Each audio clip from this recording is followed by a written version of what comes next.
View 360 میں افغان امن کی کوششوں میں تیزی اور پاکستان کا رول، امریکہ میں نفرت پر مبنی جرائم سے جنم لیتے کچھ مثبت پہلو، اور ماضی میں انتہا پسندی سے متاثر گلگت بلتستان فرقہ وارانہ ہم آہنگی کی مثال کیسے بنا۔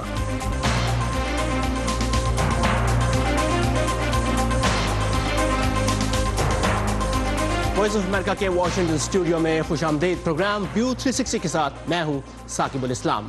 افغانستان میں قیام امن کے لیے پاکستان کی مدد سے آج امریکہ اور طالبان کے نمائندے متحدہ عرب امارات میں بات چیت کر رہے ہیں۔ اس ملاقات میں افغان حکومت کا کوئی نمائندہ شامل نہیں، لیکن پاکستان، سعودی عرب اور متحدہ عرب امارات کے حکام طالبان کے ساتھ اس بات چیت میں شامل ہوں گے۔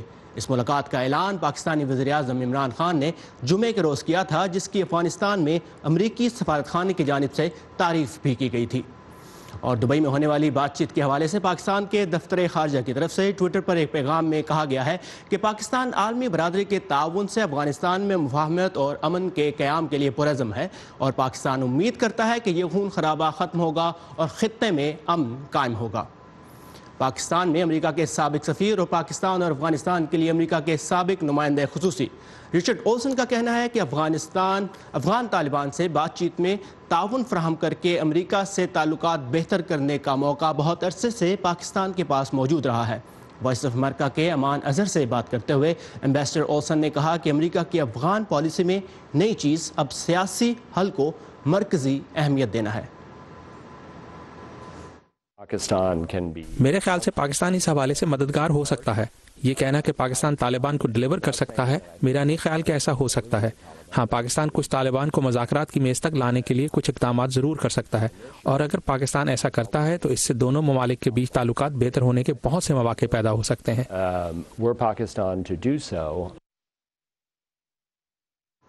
اور یہ پاکستان اور افغانستان کے لیے امریکہ کے موجودہ نمائندہ خصوصی زلمے خلیلزاد اور افغان طالبان کے نمائندوں کے درمیان تیسری ملاقات ہے۔ اس سے قبل اسی طرح کی بات چیت قطر میں ہو چکی ہے، جبکہ موجودہ بات چیت کا اعلان کرتے ہوئے پاکستان کے وزیر اعظم عمران خان نے کہا تھا کہ پاکستان افغان امن عمل میں اس لیے تعاون کر رہا ہے کیونکہ واشنگٹن کی طرف سے ماضی میں کافی اقدامات نہ کرنے کی شکایات کے برعکس اس بار مدد کی درخواست کی گئی ہے۔ اس بارے میں مزید بات کریں گے پشاور میں سینئر صحافی مشتاق یوسف زئی سے، جو ہمارے ساتھ بذریعہ اسکائپ موجود ہیں۔ مشتاق صاحب، آپ کو میری آواز آ رہی ہے؟ جی، مشتاق صاحب اس وقت ہمارے ساتھ نہیں ہے، کچھ ٹیکنیکل ڈیفیکلٹی ہے۔ پروگرام کو ہم آگے بڑھاتے ہیں اور بات کریں گے کہ پاکستان میں امریکہ کے سابق سفیر رچرڈ اولسن سے جو ہمارا انٹرویو ہوا امان اظہر نے، انہوں نے اس میں یہ بھی کہا کہ امریکہ کی جنوبی ایشیا پالیسی میں افغان مسئلے کے سیاسی حل کو مرکزی حیثیت ملنے کی وجہ سے پاکستان کی اہمیت بڑھ گئی ہے۔ وہیں انہوں نے یہ بھی کہا تھا کہ چین کے ساتھ پاکستان کے دوستانہ تعلقات پاک امریکہ تعلقات کے لیے مسائل کھڑے کر سکتے ہیں۔ آئیے سنتے ہیں ان کا کیا کہنا تھا۔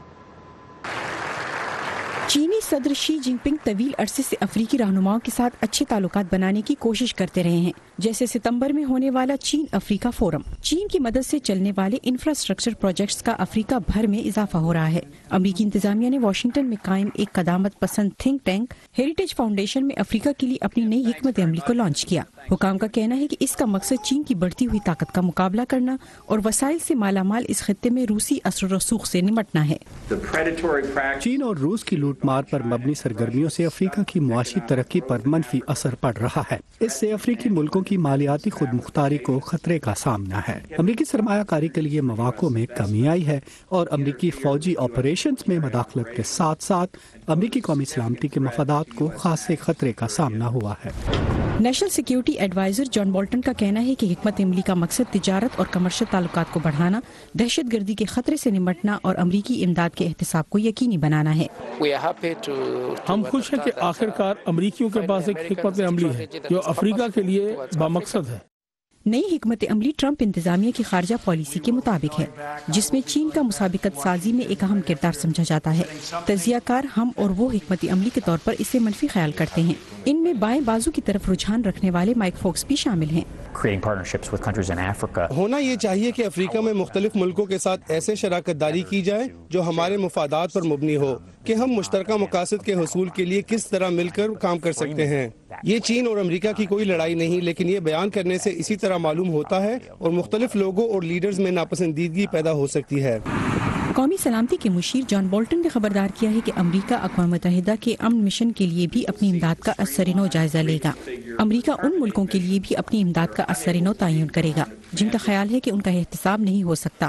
بولٹن نے اس سلسلے میں جنوبی سوڈان کا حوالہ دیتے ہوئے اشارہ دیا کہ ممکن ہے کہ جنگ سے تباہ حال اس ملک کے لیے تمام امداد جلد بحال کر دی جائے۔ پیسی بداکسوارا کی رپورٹ کے ساتھ نیلوفر مغل، وائس آف امریکہ۔ دنیا بھر میں چین کے بڑھتے ہوئے اثر و رسوخ کے بارے میں ٹرمپ نظام کی نئی پالیسی کے بارے میں آپ رپورٹ دیکھ رہے تھے۔ اب بات کرتے ہیں سعودی عرب کی، جس نے یمن میں سعودی عرب کی جانب سے لڑی جانے والی جنگ کے لیے امریکی تعاون کے خاتمے اور سعودی ولی عہد شہزادہ محمد بن سلمان کو صحافی جمال خشوگی کے قتل کا ذمہ دار ٹھہرانے کی امریکی سینٹ کی قراردادوں کی مذمت کی ہے۔ اسد اللہ خالد ہمارے ساتھ ہیں تفصیلات کے ساتھ۔ اسد، بتائیے گا کہ سعودی عرب کا کیا کہنا ہے اس قرارداد کے بارے میں؟ کافی ٹف سٹانس لیا ہے ثاقب، جب ہم دیکھتے ہیں سعودی وزارت خارجہ کی جانب سے جو سٹیٹمنٹ ایشو ہوا ہے، خاص طور پہ ان دو قراردادوں کے بعد، جس میں ایک قرارداد میں یمن میں جو فوجی سپورٹ ہے امریکہ کی طرف سے اس میں پابندی لگانے کا کہا گیا ہے، انلیس کہ وہ لوگ جو ہے القاعدہ کے لیے فائٹ کر رہے ہو، یہ سپورٹ جو ہے القاعدہ کی فائٹ میں مدد دے رہی ہو تو تب اس کو روکا جا سکتا ہے یا تب اس کو جاری رکھا جا سکتا ہے۔ On the other side Jamal Khashoggi کا جو قتل تھا اس حوالے سے سعودی ولی عہد کو ڈائریکٹلی ذمہ دار ٹھہرایا گیا ہے، تو اس پہ جو پالیسی سٹیٹمنٹ آیا ہے وزارت خارجہ کی جانب سے سعودی عرب کی، اس میں کافی حد تک ایک تو سعودی فرمانروا جو ہیں، جو ولی عہد ہیں یا جو شاہی خاندان ہے، اس کے بارے میں کہا گیا ہے کہ جو رولرز کے بارے میں کسی قسم کی کوئی گستاخی برداشت نہیں کی جائے گی، کوئی بھی سٹیٹمنٹ ایسی برداشت نہیں کی جائے گی، اور اس کے علاوہ ایک تو اس کو جھوٹ پہ مبنی کہا گیا ہے جو پوری قرارداد جو منظور ہوئی ہے، اور اس کے بعد سب سے بڑھ کے اس کے حوالے سے انٹرنل جو معاملات ہیں سعودی عرب کے اس میں مداخلت کا اس کو جو ہے وہ کنیکٹیوٹی دی گئی ہے basically. On the other side اگر ہم دیکھتے ہیں تو ماہرین جو اس پوری قرارداد پہ کہتے ہیں کوئی بہت ریلیونس نہیں رہے گی اس کی، ایک علامتی قرارداد ہے، ایون دو کہ اگر ہم اوور آل دیکھتے ہیں تو سینٹ میں تقریباً 41 لوگ جو تھے وہ اس کے اگینسٹ تھے اور 56 ووٹوں سے یہ پاس ہوئی تھی قرارداد، جس میں کافی حد تک صدر ٹرمپ کی جو ریپبلکن پارٹی ہے، ریپبلکن ممبرز جو ہیں انہوں نے بھی کافی حد تک جو ہے اس میں پارٹیسپیٹ کیا تھا، جس کی وجہ سے ہم نے دیکھا کہ 56 جو ہیں وہ ٹوٹل ممبرز اس کی سپورٹ میں ہمیں نظر آئے۔ اسد اللہ خالد ہمارے ساتھ ہے کیپٹل ہل سے۔ Thank you Asad for these updates. اور پاکستان کے بارے میں اہم خبروں کے لیے آئیے ہماری ویب سائٹ urdu.voa.com پر، جہاں پر آج آپ سال 2018 میں پاکستان کرکٹ ٹیم کی کامیابیوں اور ناکامیوں کے بارے میں ایک فیچر رپورٹ سال 2018 میں کیا کھویا اور کیا پایا کے نام سے پڑھ سکتے ہیں۔ اب بات کرتے ہیں امریکہ کی، جہاں مختلف امریکی تھنک ٹینکس اور سول رائٹس گروپس کی رپورٹس کے مطابق حالیہ برسوں میں امریکہ میں نفرت پر مبنی جرائم میں اضافہ دیکھا گیا ہے۔ خاص طور سے گزشتہ 3 برسوں میں امریکہ بھر میں مذہبی بنیادوں پر نفرت انگیز جرائم میں تیزی سے اضافہ ہوا ہے، لیکن ان حالات کے سبب کچھ مثبت چیزیں بھی سامنے آئی ہیں۔ دیکھتے ہیں ریاست منیسوٹا میں ہونے والے ایسے ہی ایک واقعے کے بارے میں یہ رپورٹ، اور پھر اس پر مزید بات کریں گے۔ Survivors are open. They are willing to share their stories. Arjun Sethi Washington کی جارج ٹاؤن یونیورسٹی میں لاء کے پروفیسر ہیں، جنہوں نے امریکہ بھر میں مذہبی نفرت پر مبنی جرائم کا سامنا کرنے والے لوگوں کے تجربات کو امریکن ہیٹ سروائیورز نامی اپنی کتاب میں قلم بند کیا ہے۔ کچھ لوگ سمجھتے ہیں کہ امریکہ ایک یوٹوپیا کی طرح ہے جہاں نسل پرستی اور تفریق کی تاریخ نہیں ہے، لیکن حقیقت میں نسل پرستی اور نسلی تفریق کے حوالے سے امریکہ کی تاریخ بہت بھیانک ہے۔ ارجن سیٹھی نے اس کتاب میں جس قسم کے نفرت انگیز واقعات کا ذکر کیا ہے، ویسا ہی ایک واقعہ امریکی ریاست منیسوٹا میں پیش آیا۔ امریکی ریاست منیسوٹا کے شہر منیاپولس کے مضافات میں واقع مسجد دارالفاروق، جہاں پر سال 2017 میں پائپ بام سے حملہ کیا گیا تھا، اور میرے پیچھے جو کھڑکی ہے یہ اس مسجد کے امام کا دفتر ہے جہاں پر حملہ آوروں نے پائپ بام پھینکا تھا۔ یہ حملہ ریاست الینوائے سے تعلق رکھنے والے 3 سفید فام امریکیوں نے کیا تھا، اور اس سال مارچ میں گرفتار ہونے کے بعد انہوں نے اعتراف کیا کہ ان کا مقصد مقامی مسلمانوں کو خوفزدہ کرنا تھا۔ مجھے ایسا لگا جیسے چھت گر گئی ہو یا کچھ بہت بڑا ہوا ہو۔ میں اس وقت نیند میں تھا اور بوکھلاہٹ اور صدمے کا شکار تھا۔ محمد عمر الفاروق اسلامک سینٹر کے ایگزیکٹو ڈائریکٹر ہیں۔ وہ اس وقت مسجد میں موجود تھے جب مسجد کے امام کے دفتر پر حملہ ہوا۔ انہوں نے ہمیں وہ جگہ دکھائی جہاں یہ حملہ ہوا تھا۔ انہوں نے ایک بڑے ہتھوڑے سے کھڑکی توڑی اور پائپ بم اندر پھینکا، جس سے آدھی چھت اور کارپٹ جل گیا۔ دیگر کمیونٹیز کے لوگوں کا کیا رد عمل تھا؟ شروع میں لوگ ڈر گئے اور انہوں نے یہاں آنا چھوڑ دیا، لیکن مقامی لوگوں اور دوسری کمیونٹیز اور مذاہب کے لوگوں نے کھل کر ہمارا ساتھ دیا اور پھر آہستہ آہستہ لوگ بھی یہاں واپس آنے لگے۔ ہم پر امید ہیں اور اس طرح کے واقعات ہمیں خوفزدہ نہیں کر سکتے۔ اس اسلامک سینٹر پر حملے کے بعد ریاست کے گورنر نے اسے دہشت گردی کا واقعہ قرار دیا اور ایف بی آئی کی تحقیقات کے بعد حملہ آوروں پر نفرت پر مبنی جرائم کے وفاقی قوانین کے مطابق مقدمہ چلایا جا رہا ہے۔ واشنگٹن میں قائم تحقیقی ادارے نیو امریکہ فاؤنڈیشن سے منسلک تحقیق دان رابرٹ میکنزی کا کہنا ہے کہ دوسری مذہبی کمیونٹیز کی نسبت مسلمانوں کے خلاف نفرت پر مبنی جرائم میں واضح اضافہ تو ہوا ہے، لیکن اس افسوسناک صورتحال میں ایک پہلو یہ ہے کہ حالیہ الیکشن میں امریکہ بھر میں مسلمان پہلے سے زیادہ متحرک اور پرجوش دکھائی دیے ہیں۔ 100 سے زائد مسلمانوں نے حالیہ الیکشن میں حصہ لیا ہے، تو ملکی اور ریاستی سطح پر مسلمان کمیونٹی متحرک ہوئی ہے اور دوسری کمیونٹیز کے ساتھ باہمی تعلقات بڑھا رہے ہیں اور سیاسی سطح پر بھی بہت نمایاں ہوئے ہیں۔ منیاپولس شہر کے مقامی مسلمان الفاروق اسلامک سینٹر کے امام اور ایگزیکٹو ڈائریکٹر محمد عمر بھی اس پہلو کو خوشائند سمجھتے ہیں۔ کسی شخص یا اس کی ملکیت کے خلاف ایسا عمل جو اس کے رنگ، نسل، مذہب، معذوری یا جنسی شناخت کے باعث متعصبانہ رویے کے باعث ہو، ہیٹ کرائم یا نفرت پر مبنی جرم کہلاتا ہے۔ امریکہ میں ایسے جرائم پچھلے 3 سال سے بڑھ رہے ہیں اور سال 2016 کے مقابلے میں سال 2017 میں اس طرح کے جرائم میں ریکارڈ اضافہ دیکھا گیا ہے۔ امریکہ میں نفرت پر مبنی جرائم کے بارے میں بات کریں گے اسلامک سرکل آف نارتھ امریکہ کے سابق صدر ڈاکٹر زاہد بخاری سے، جو میری لینڈ سے ہمارے ساتھ ہیں۔ ڈاکٹر بخاری، یہ مسئلہ صرف مسلمانوں کو ہی نہیں بلکہ امریکہ میں بسنے والی دیگر مذہبی اقلیتوں کو بھی درپیش ہے، کیا وجہ ہے اس میں ایک اچانک اضافے کی؟ اچھا جی، بہت شکریہ۔ اصل میں اس کی جو 3-4 سال کی جو آپ تاریخ بتا رہے ہیں مختلف حوالوں سے، جو ریسرچ رپورٹس ہیں یا مختلف تحقیقی اداروں کے جو افراد ہیں ان کے تبصروں سے، اس کا تو بڑا واضح جو معاملہ ہوا ہے وہ بدقسمتی سے 2016 سے جب سے پریزیڈنشل کمپین شروع ہوئی تھی اور اس میں ریپبلکن پارٹیز کے جو نمائندے تھے جو پرائمریز میں حصہ لے رہے تھے، ان کے بہت ہی زہر آلود جو بیانات تھے اسلام اور مسلمانوں کے خلاف، اس وقت سے یہ پیک جو ہے آپ کو زیادہ نظر آتی ہے، سپائک زیادہ نظر آتی ہے۔ یہ بدقسمتی پہلے سپٹمبر 11 کے بعد بھی یہ کچھ عرصہ اس طرح کا معاملہ رہا تھا، لیکن اب حالیہ جو یہ لہر آپ کو نظر آئی ہے تو یہ بات بالکل صحیح، نہ صرف مسلمانوں کے خلاف بلکہ بلیکس کے خلاف، بلکہ جوش کے خلاف، بلکہ امیگرینٹس کے خلاف، تو ان سارے طبقات کے خلاف یہ لہر ہے۔ چونکہ بدقسمتی سے ریپبلکن پارٹی اور پھر موجودہ ہمارے جو صدر ہیں ٹرمپ صاحب، انہوں نے ان نظریات کو پورا اجاگر کیا کہ امریکہ پہلے ہے تو ہم امیگرینٹ کے خلاف ہیں، ہم اسائلم سیکر کے خلاف ہیں۔ لیکن اگر یہ دیکھیں تو اس میں مذہبی عنصر جو ہے بہت کم ہے۔ اگر ہم جو لیٹسٹ ہمارے پاس ڈیٹا ہے وہ 2016 کا ہے، 17 کا ہے، 18 کا ڈیٹا ابھی تک آیا نہیں۔ اس میں جو نفرت پر مبنی جرائم ہے ان میں زیادہ تر نسلی عنصر زیادہ پایا گیا ہے، نسلی تعصب کے باعث۔ تو کیا امریکہ واپس نسلی تفریق کی طرف جا رہا ہے جس سے نمٹ کر اب تک یہاں پہنچا ہے امریکہ؟ واپس نہیں میں کہوں گا، اصل میں یہ ایک اتار چڑھاؤ کی تاریخ ہے پوری۔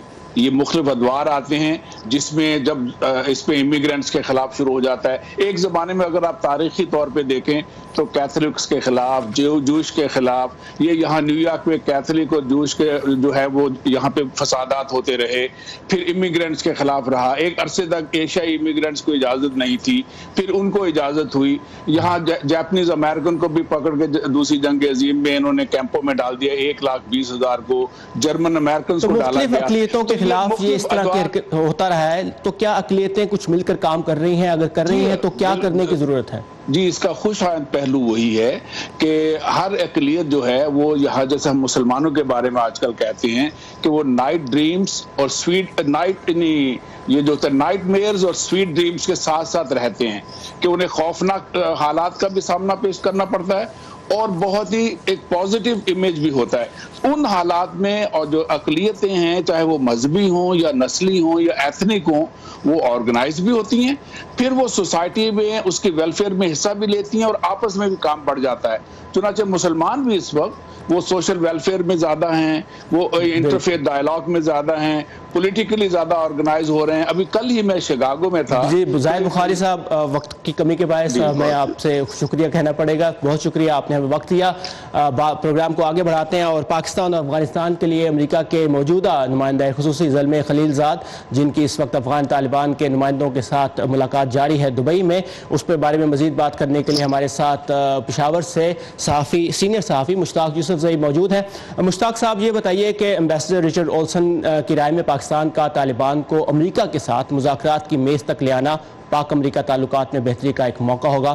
اب پاکستان افغان طالبان کو مذاکرات کی میز تک لے آیا ہے، کیا توقع ہے آپ کو ان ملاقاتوں سے؟ اصل میں اگر آپ دیکھیں تو یہ جو ابھی ریسنٹلی عمران خان نے اعلان کیا ہے کہ امریکہ نے ہم سے ریکویسٹ کی ہے کہ وہ افغان طالبان کو مذاکرات کی میز پہ لے آئے، تو آپ کو شاید یاد ہوگا کہ اس سے پہلے بھی افغان طالبان اور امریکہ کے درمیان 2 ملاقاتیں ہو چکی ہیں قطر میں، اور اگرچہ ان میں انہوں نے کچھ باضابطہ فیصلے نہیں کیے، لیکن یہ تھا کہ 3 دن تک افغان طالبان اور امریکی وفد قطر میں ملتا رہا، ان کو جو ڈیمانڈز تھے ایک دوسرے کے ساتھ انہوں نے شیئر کیے. اب ریسنٹلی یہ ایک بڑی ڈیولپمنٹ ہے کہ آج جو یو اے ای میں میٹنگ ہو رہی ہے تو اس میں افغان طالبان اور امریکہ کے علاوہ سعودی عرب اور یو اے ای کے بھی نمائندے شامل ہو رہے ہیں.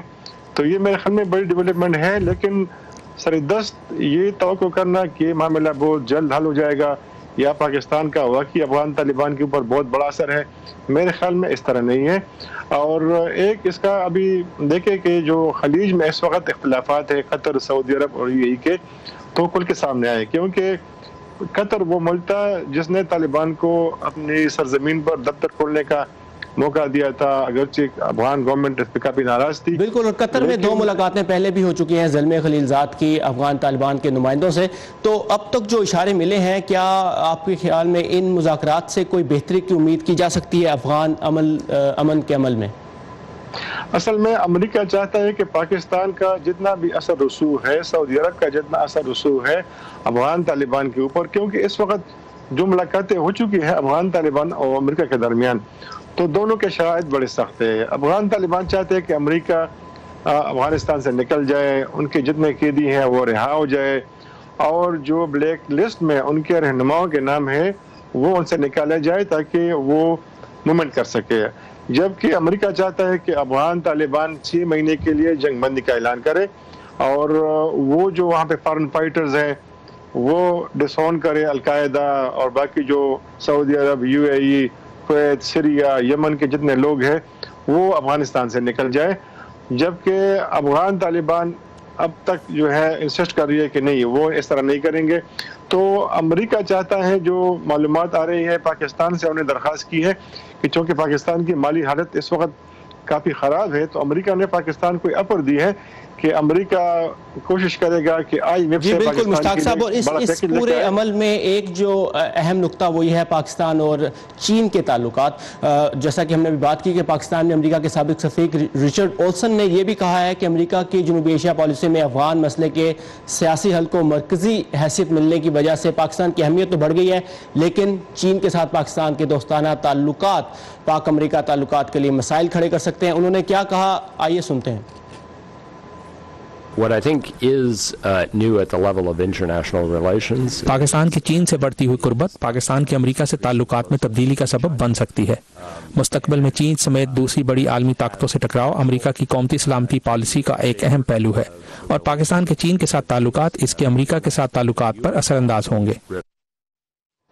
تو یہ بھی ایک اہم نقطہ ہے کہ پاک چین تعلقات، پاک امریکہ اور پاکستان اور افغانستان کے درمیان جو بات چیت ہے اس پر اثر انداز ہو رہے ہیں. مشتاق یوسف زئی ہمارے ساتھ پشاور سے، thank you so much for your time. اور گلگت بلتستان، جہاں سال 1988 سے 2004 کے درمیان شیعہ سنی فرقہ وارانہ کشیدگی کی پریشان کن صورتحال کے باعث حالات انتہائی خراب تھے، لیکن اس کے باوجود شیعہ اور سنی رہنماؤں نے فرقہ واریت کے سامنے ہتھیار نہیں ڈالے اور باہمی اتحاد کے لیے کوششیں جاری رکھیں. اور آج ان کی کوششیں رنگ لا چکی ہیں اور گلگت بلتستان کو آج فرقہ وارانہ ہم آہنگی کی ایک حوصلہ افزا مثال کے طور پر پیش کیا جا سکتا ہے. مزید جانتے ہیں گلگت سے اس رپورٹ میں.